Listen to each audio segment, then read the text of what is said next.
भारत में 29 श्रम कानूनों को मिलाकर 4 लेबर कोड बनाया गया है। भारत सरकार 2020 में संसद में इसे पास किया और अभी हाल ही में पिछले साल नवंबर में इसे एक अधिसूचना जारी कर दिया है। तो पूरे देश में जो श्रमिक मजदूर वर्ग है और जो यूनियन है, इस 4 लेबर कोड के विरोध में देशव्यापी हड़ताल पर हैं और आने वाला 2 दिन बाद 12 फरवरी को हड़ताल की घोषणा की गई है। हमारे साथ है CI2 के राज्य उपाध्यक्ष रामचंद्र ठाकुर जी। हम इनसे जानेंगे कि ये 4 लेबर कोड क्या है, इससे मज़दूरों को क्या नुकसान हो सकता है या क्या फ़ायदा भी हो सकता है। जैसा सरकार का मानना है कि ये 4 लेबर कोड जो बनाए गए हैं उसमें मज़दूर वर्ग को फ़ायदा होगा, लेकिन विरोध में इसका पूरे देश में आंदोलन किया जा रहा है और देशव्यापी हड़ताल है। सबसे पहले आपका बहुत बहुत स्वागत हो हमारे चैनल पे। धन्यवाद। क्यों आप लोग जो 12 तारीख को देशव्यापी हड़ताल की घोषणा किए हैं, आखिर क्या कारण है और इस लेबर कोड में क्या बुराई है कि विरोध में आप लोग हैं? ऐसा है कि मोदी सरकार ने उस वक्त जब पूरा देश कोरोना महामारी से ग्रस्त था, उस वक्त पार्लियामेंट के अंदर गैर जनतांत्रिक तरीके से बिना नियम जो उसका संसद का है, उस संसद के नियमों की अवहेलना करते हुए विपक्ष के विरोध के बावजूद ये मजदूर विरोधी, मजदूरों को गुलाम बनाने वाली और कारपोरेट परस्त ये 4 लेबर कोड को पारित कर दिया। इस 4 लेबर कोड के पारित होने के बाद मजदूरों ने तत्काल इसका विरोध शुरू किया, यूनियनों ने तत्काल इसका विरोध शुरू किया और पिछले 9 जुलाई 2025 को पूरा देशव्यापी हड़ताल हुआ। इसके बावजूद इस सरकार ने पिछले 21 नवंबर को इसकी अधिसूचना गजट में डाल दिया और तब मजबूर होकर के सभी ट्रेड यूनियनों को CI2, INTUC, HMS, केवल BMS को छोड़कर सभी ट्रेड यूनियनों को 9 जनवरी को राष्ट्रीय कन्वेंशन करना पड़ा और पूरे देश में देशव्यापी हड़ताल का आह्वान करना पड़ा, क्योंकि ये जो 4 लेबर कोड हैं, ये 4 लेबर कोड मजदूरों से उनका यूनियन बनाने का अधिकार, यूनियन को संचालित करने का अधिकार, विरोध करने का अधिकार और साथ साथ हड़ताल करने का अधिकार, ये सारे अधिकार को इस लेबर कोड के माध्यम से छीन लिया जा रहा है। इसके साथ साथ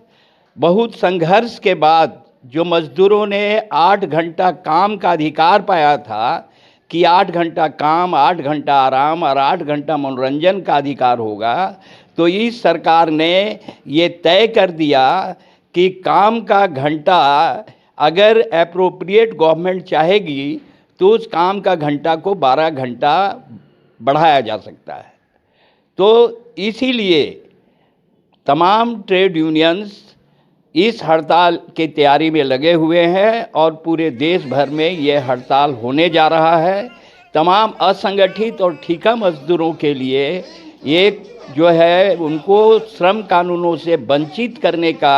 इसमें प्रावधान है। करीब 70% जो मजदूर हैं उनको श्रम कानूनों से उनको वंचित किया जाएगा।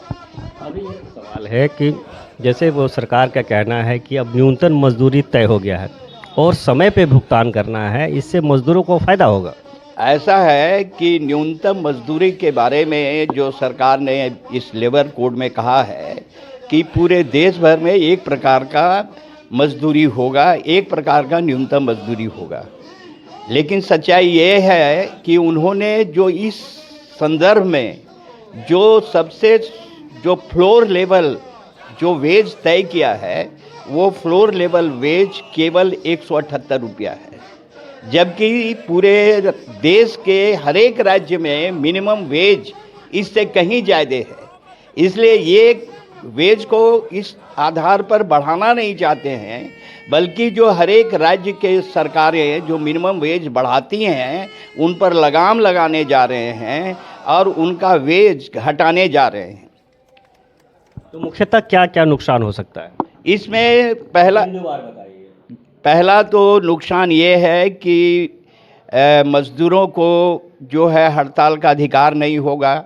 मज़दूरों को विरोध करने का अधिकार नहीं होगा, क्योंकि ये तय हो गया है कि अगर सामूहिक रूप से मज़दूर विरोध करेंगे तो अपराध की श्रेणी में आएंगे। लेकिन अगर management payment of wages act का उल्लंघन करेगा, अगर मैनेजमेंट कोई मज़दूर विरोधी कार्रवाई करेगा तो उसके लिए जो दंड का प्रावधान था वो सारा दंड का प्रावधान को समाप्त कर दिया गया है। तो 12 तारीख को जो हड़ताल है उसमें आप क्या अपील करना चाहेंगे लोगों से? 12 तारीख का जो हड़ताल है उसमें तो CITU अग्रणी भूमिका निभा रही है और हम लोग जो है पूरे राज्य के अंदर कोने कोने में हड़ताल की तैयारी के लिए जो है वो सभा, मीटिंग, नुक्कड़ सभा, पीठ मीटिंग कर रहे हैं। और हम तमाम झारखंड के मज़दूरों से, किसानों से, क्योंकि किसान सभा ने और SKM संयुक्त किसान मोर्चा ने भी इस हड़ताल का समर्थन किया है, क्योंकि संयुक्त किसान मोर्चा ने जो सवाल उठाया है, बीज का अधिकार का सवाल, बिजली विधेयक का सवाल, और अभी जो अमेरिका से जो डील करके जो किसान विरोधी जो डील हुआ है उसके खिलाफ SKM ने, संयुक्त किसान मोर्चा ने भी इस हड़ताल का समर्थन करने का और उस दिन ग्रामीण बंद करने का आह्वान किया है। इसलिए हम सभी मज़दूरों से, किसानों से, नौजवानों से, महिलाओं से, तमाम लोगों से अपील करेंगे कि इस हड़ताल को पुरजोर तरीके से वे सफल करें। अभी आप सुन रहे थे रामचंद्र जी से और इन्होंने कहा कि जैसा कि जो मज़दूर का जो अधिकार थे,